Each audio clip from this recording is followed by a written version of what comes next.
CM Revanth Reddy ఒక game changer అన్నారు రాష్ట్ర ఫిషరీస్ చైర్మన్ మెట్టు సాయి కుమార్. సీఎంపై బీజేపీ నేతల వ్యాఖ్యలు సిగ్గుచేటన్నారు. సీఎం రేవంత్ ప్రచారం చేసిన చోట్ల కాంగ్రెస్ గెలిచిందన్నారు. కేంద్ర మంత్రి బండి సంజయ్ కార్పొరేటర్ తరహాలోనే మాట్లాడుతున్నారని విమర్శించారు. సమ్మర్లో బయటకు రావడంతోనే ఎండలకు బండి సంజయ్ ఇలా మాట్లాడుతున్నారని ఫైర్ అయ్యారు మెట్టు సాయి. బండి సంజయ్ గారికి మతిమరుపు ఎక్కువ. బీజేపీ పార్టీ బండి సంజయ్ గారిని మెడబట్టి బయటికి గెంటేసినప్పుడు మీకు మద్దతుగా మాట్లాడింది ముఖ్యమంత్రి రేవంత్ రెడ్డి గారు అని మర్చిపోకండి. నిన్న ఏదో మాట్లాడేస్తున్నారు.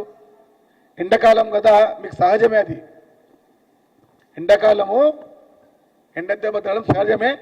అది సంజయ్ గారికి మరీ ఎక్కువ ఉంటుంది. ఇక 10వ తారీఖు వస్తూ ఉంది, మళ్ళీ మీరు మోయాల్సిందే. గతంలో ఒకరిని మోసారు, ఇప్పుడు ఇంకోటి మోస్తారు. అవి ఏం మోస్తారో అందరికీ తెలుసు. గతంలో గుడికాడ మోసింది మీరే కదా, ఇప్పుడు మళ్ళీ మోయండి. మేమేమనుకోము. అది మీ విఘ్నత, అది మీ సేవాభావం, అది మీ యొక్క పనితనం అనుకుంటాం. కానీ రేవంత్ రెడ్డి గారి గురించి మాట్లాడతాం, రేవంత్ రెడ్డి గారి గురించి చెప్తాము. ఆయన గురించి మాట్లాడితే మమ్మల్ని ఫేస్బుక్లో వేస్తారు, మమ్మల్ని ట్విట్టర్లో వేస్తారు, మమ్మల్ని న్యూస్లో వేస్తారు, న్యూస్లో కవర్ చేస్తారంటే ఏంటండి బండి సంజయ్ గారు? బీజేపీ పార్టీ మిమ్మల్ని ఏ విధంగా అవమానపరచదు అది మర్చిపోకండి.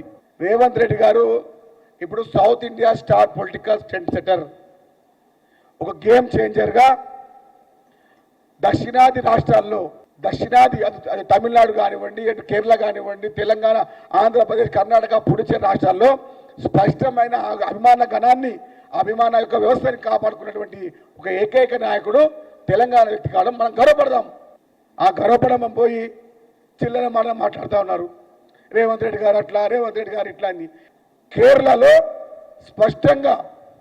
స్పష్టంగా ఎక్కడెక్కడైతే ప్రచారం చేశారో అక్కడ గణనీయమైన విజయాన్ని సాధించాం.